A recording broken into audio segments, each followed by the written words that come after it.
that we need to use project management as a concept, as a framework.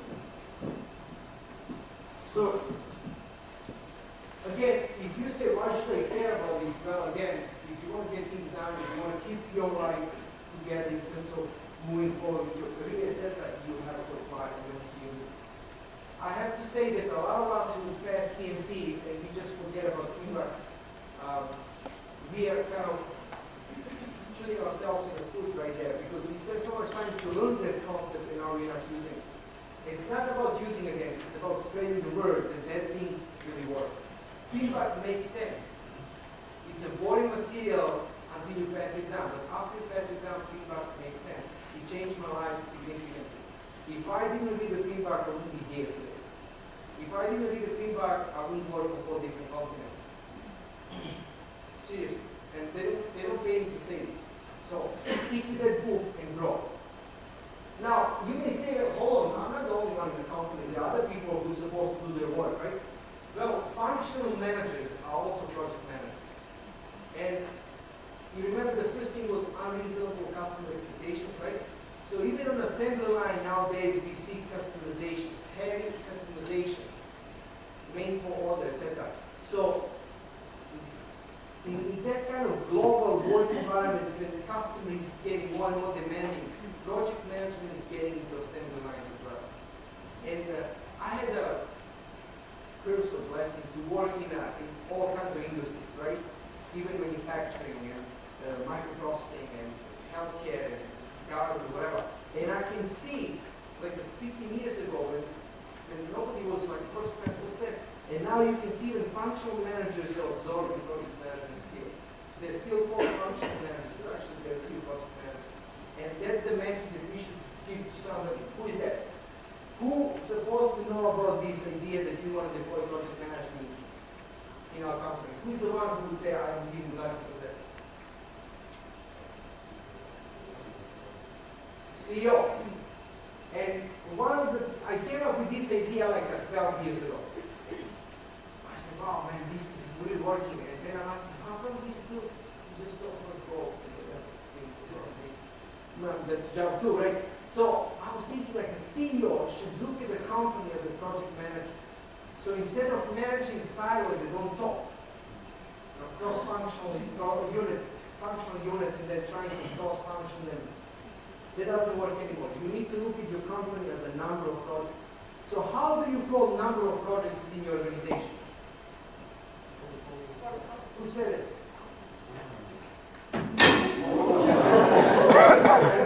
That's responsibility to catch, right? So when people say, in my portfolio, usually they talk about the stock market.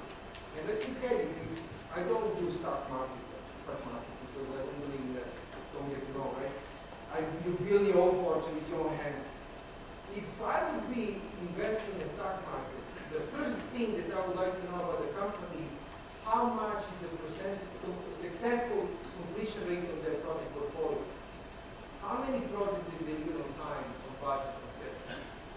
Because I work for the company and we are about to release new product and stock is going down. We release new product and we are fixing bugs, stock is going up. See, kind of disconnect, right? When you release product, stock is supposed to go up. We are fixing errors on a product that doesn't work, stock is going up. For me, that's kind of not logical, right? But that's just me, again. I would like to see data that says, okay, this company delivers so many projects on time, on budget.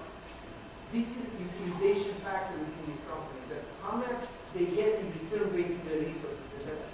That would be the reason for me to invest in the company. Not some stockbrokers who play the Washington. What's it? New York, yeah. I don't really know what they call it. I just try to ignore that part of life because it's so much pressure on people that I see like half of the day they're short trading and half of the day they're talking about it. And project is like the rest of the day. Okay, so what do we need to do here? We need to talk to CEO and say, listen, on all levels within our organization, we should establish clear connection between task, responsibility, authority, ownership, and results. When you give me a task and I accept it as a responsibility, and I have a full ownership of that. And I have authority to work with that test, then I can give you result.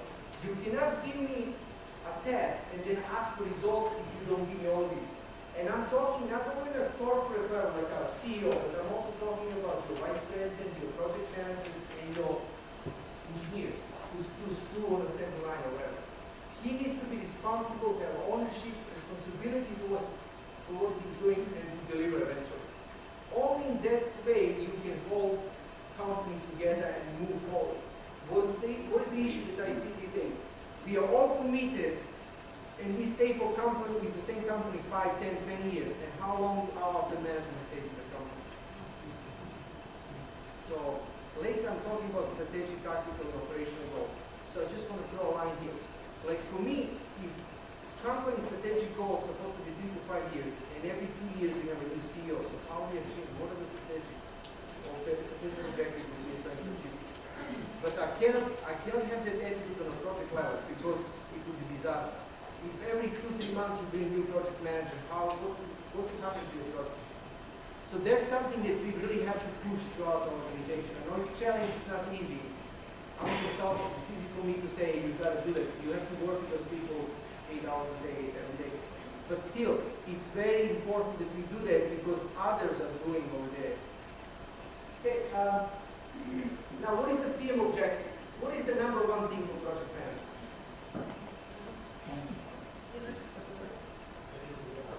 Who says getting done? Who says deliver? Deliver? Okay, watch out. Good. Okay, get it done. Get it done. And now I'm going to say something that's really against traditional project management. And I have to say that when I introduced myself to Agile, almost like 10 years ago or something like that, I really going to change.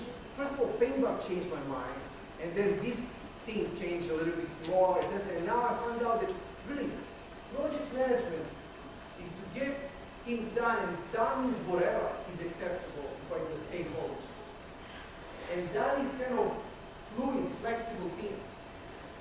Which means that when we start a project with additional management, we want to have a scope, and we're going to deliver on scope. And if you have a change, it's going to go through the procedure, and some people will die, and some people lose jobs. And that takes months. And by the time you finish, guess what? Competition is already 80% on the market. So for us to get better, faster to the market, we need to learn from those who made it. You remember this picture? I was there actually when that happened. You know that Windows crash, etc. This is the screen, this is the gate though. And this is the screen when the window crashed during the presentation. And then open the window. Okay, never mind. The point is, it was not a complete product, but they took over market. I know it's a challenge, but it's a challenge that we have to accept. Now, what is the difference that I would like to point out here? We need to deliver to the market minimal, marketable, acceptable by customer unit of output. It has to work. It doesn't need to have everything like they try to do. It has to have something that we can sell to the customer. And then in the next release, we have to add more and more. And we need to spread this kind of approach or thinking within the organization and to our customers as well. It's not easy. It's a complete cultural shift from what we have to what we want to achieve. But I'm telling you, that's 21st century approach to the market. You will see in more details later. Now, let's go back to statistics. We did some maturity assessments, etc., and we found out that the average company in USA has 135 projects. Out of those 135 projects, 58%, which is around 80 projects, are ever completed. And out of those 80 projects that are ever completed, 66 are completed on time, 67 on budget, 71% is completed on scope, and out of those 80 projects, 64 are considered to be successful. So you see, like you're spending years of work and thousands of hours of labor and money to get things done, and it's still not successful. And you're trying to push everything that you can on that project, and it's still not working. Instead of being able to adapt yourself to the given situation and cut scope, reduce the scope, reduce the scope of the project, reduce the people, remove some of the people that you cannot work on a project, bring some people who can work on a project, etc. Instead of being flexible, we are trying to push forward into miracle, and miracle is not happening these days. Because if you cannot deliver it, somebody else will. So what do we need to do? First of all, we need to pick up our style.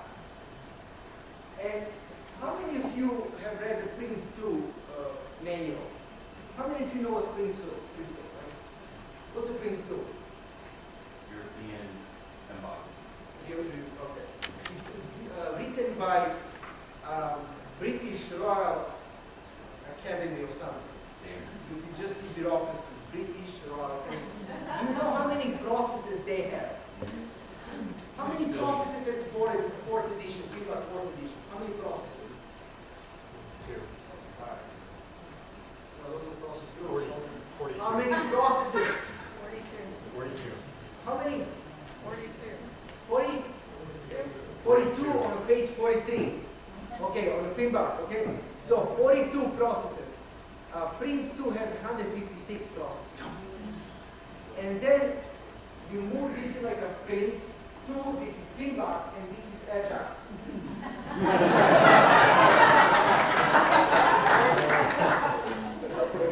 Oh, here's the thing.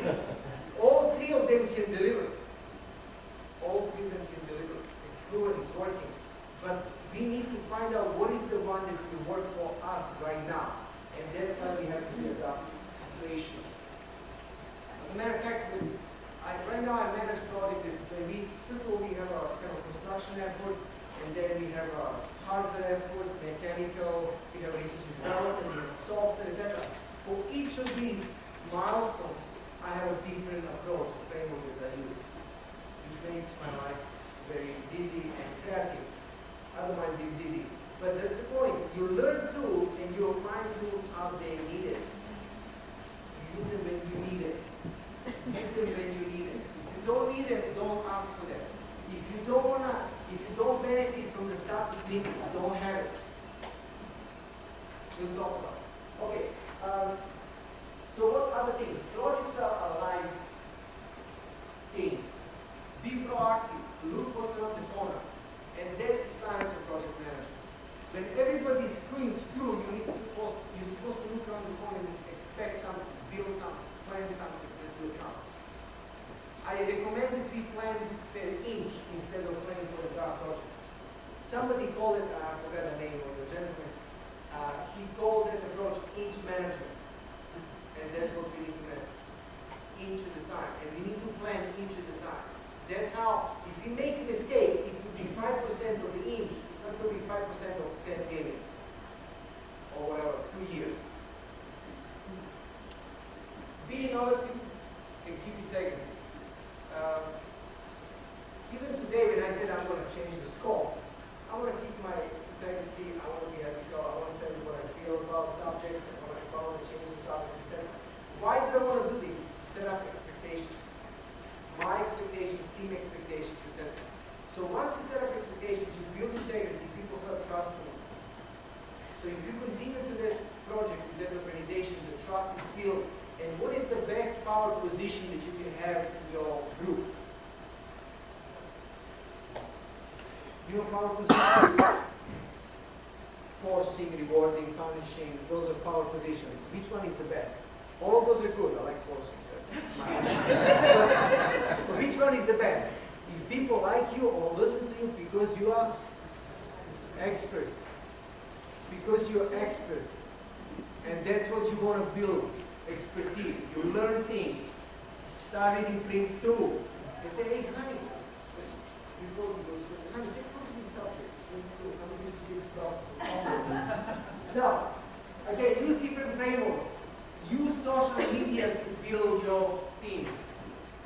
Even to find projects, to find resources that you work on projects. Some of us, we spend more time on projects with the team members than with spouses. You spend 8 hours working with somebody, you better make sure that you can talk to that person, right? Mobile computing is replacing desktop. I think like in the next few years, actually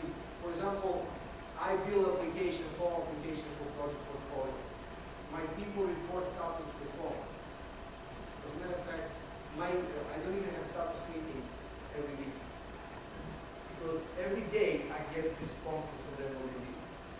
So that's what you need to open yourself. Now, how do I start in terms of what I need? The first thing is to find out maturity of yourself, your team, your organization in terms of project management. How much of the project management do you really apply? How much of the project management do you do? So, for example, I've seen that many companies have an ad hoc approach. They run projects based on like an ad hoc approach. Like sometimes you use some tools, sometimes you don't, which is adaptable, which is good.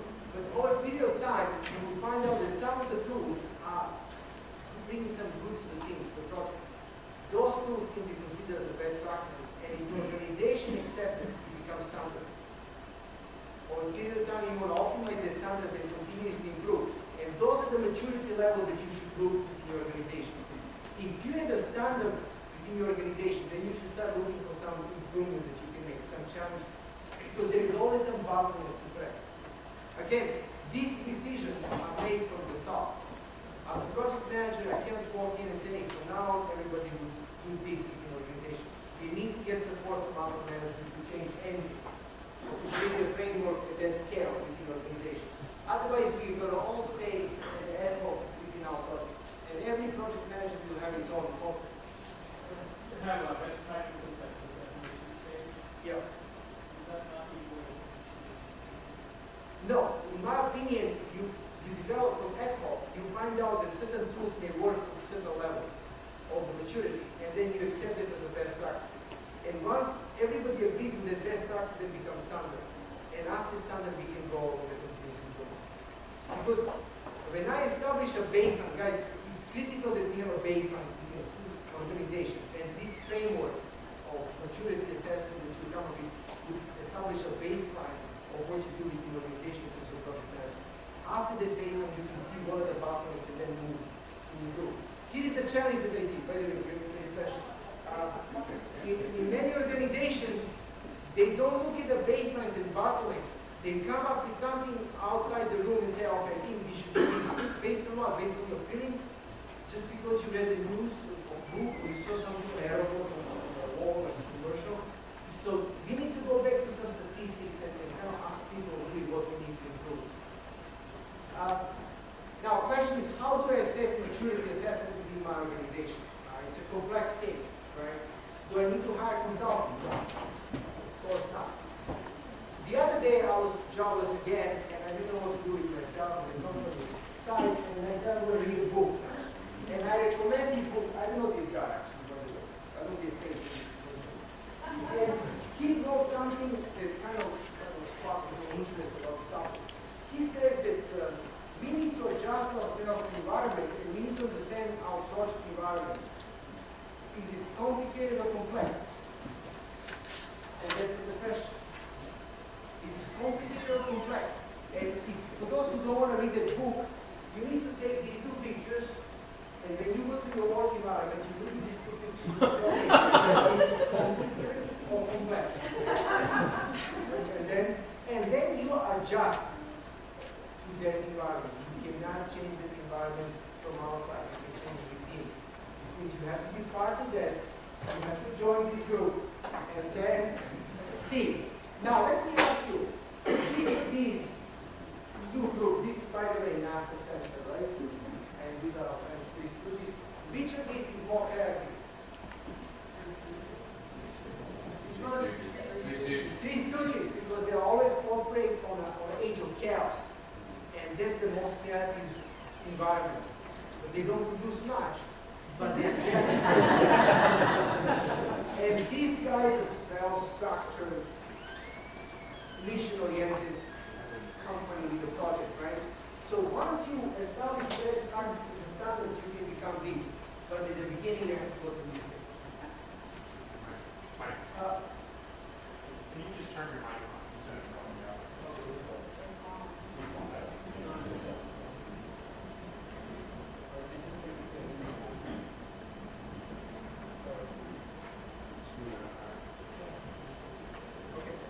All right, can everybody hear me? Does that make me? No. I mean, please, we already had this question, so I was about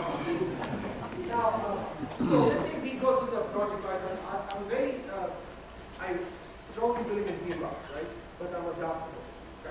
So I do like project life cycle, initiation, planning, execution, monitoring, controlling, and closing, and I do that. And I do that at the project level, and then I also ask my team to do that on a task level as well. So they can build that concept that they're project managers for that thing. I do that for selfish reasons too, right? Because if I teach my team member to think as a project manager, then less thing I have to do. So I can browse the internet and YouTube. The stocks or whatever. So I can focus on that. At the same time, this is really something that is applicable to any industry. You always initiate and close.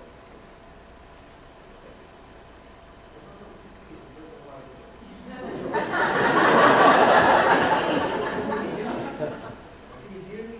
Houston?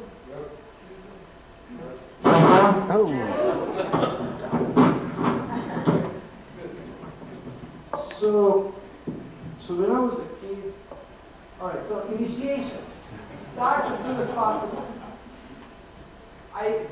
Listen, this is just my mispractices and mismanagement, but start as soon as possible, even if you don't have a good Right here? Right here? Start as soon as possible, which means as soon as you have idea that something has to be done, start assembling a team around yourself. And again, for one selfish reason, which means you will have a job. And secondly, you want to bring people around you so they can tell you what you're supposed to build. Because I work in many different industries, but even though my background, I have an engineering background, I don't know many times what they're building, but I'm going to learn from them. So that's why you need to connect to people immediately. Also, you want to show to your sponsor if you're serious about this. Now it's too late to background. We put money on the table. We got to do it.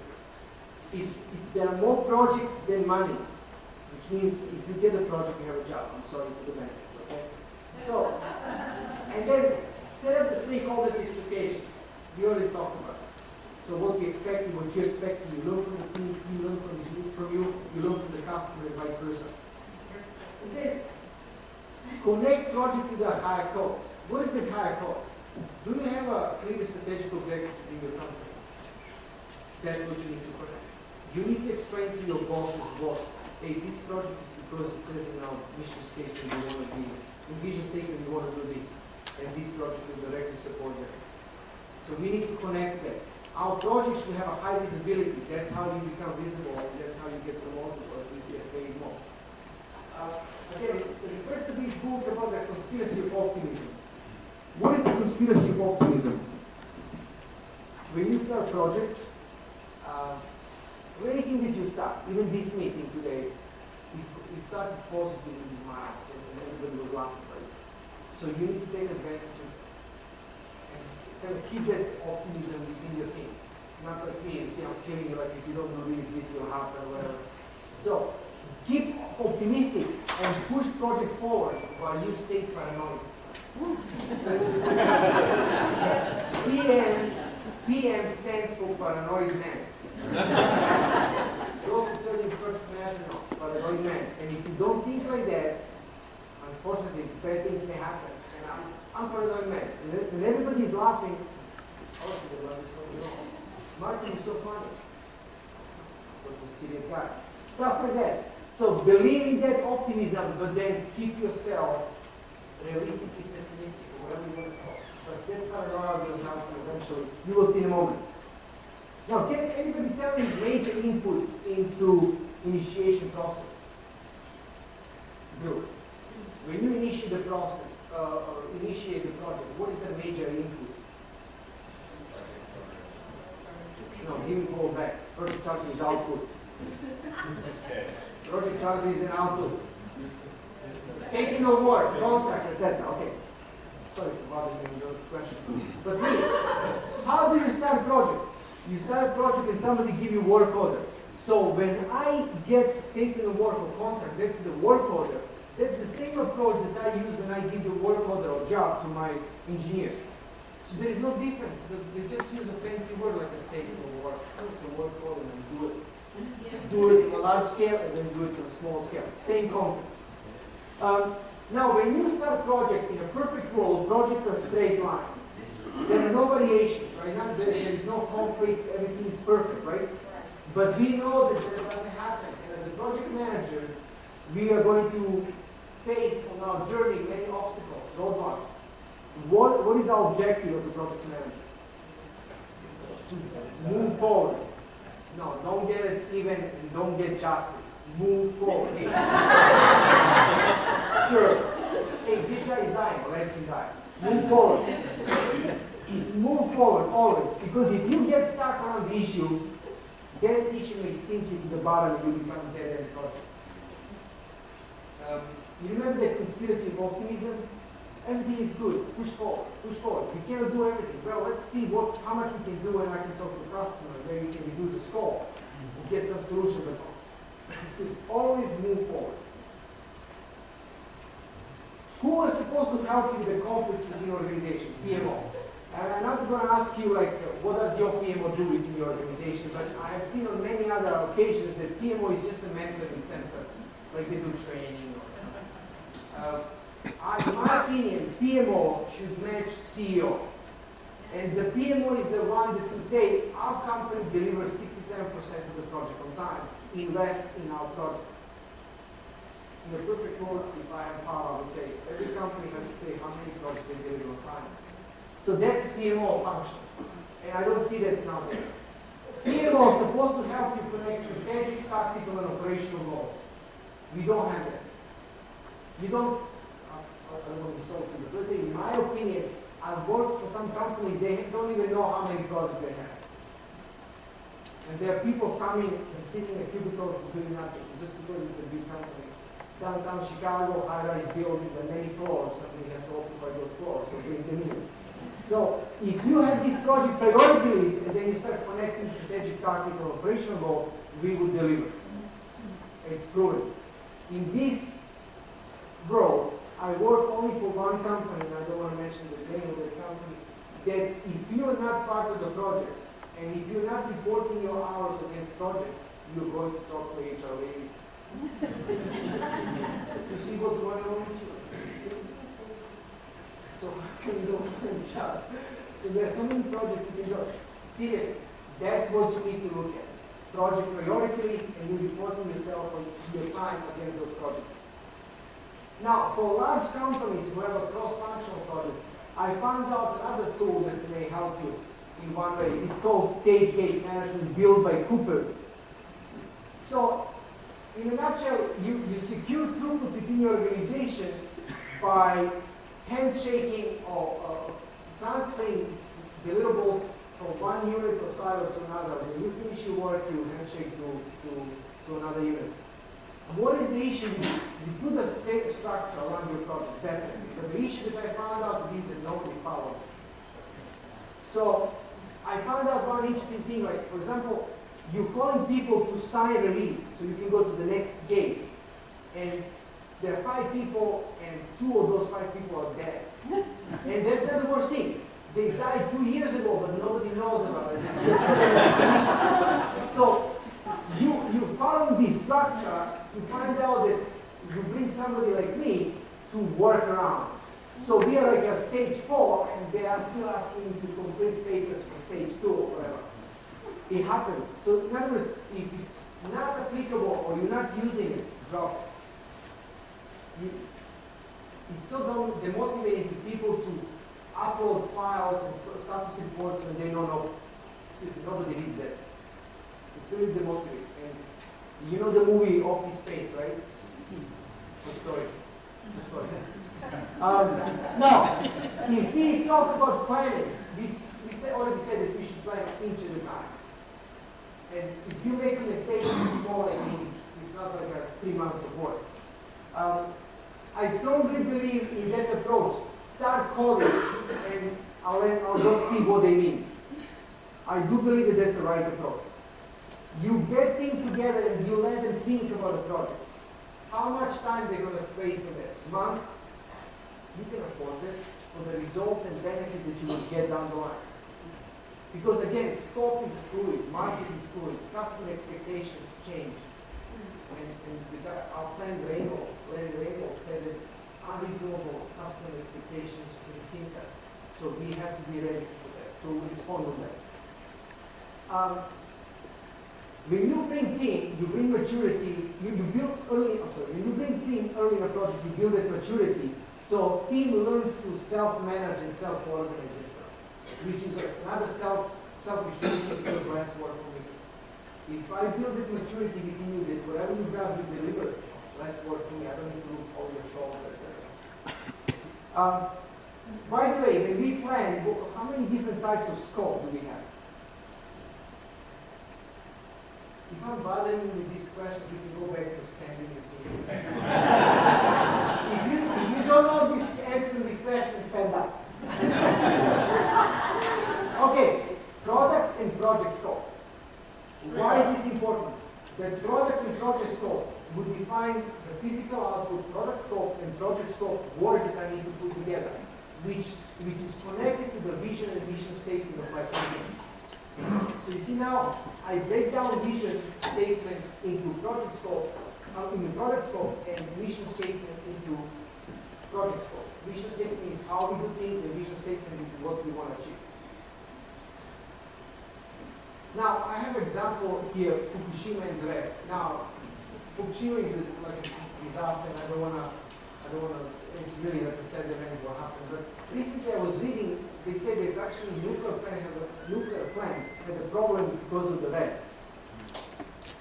And I was thinking, like, listen, these Japanese men, they plan well, they probably plan well, they dug the foundation, they wrecked the walls, they put a lot of planning into this. I think this error will happen just like that. But then I thought, like, this is like a completely outside the scope of the project, this error, and you couldn't even imagine that this would happen.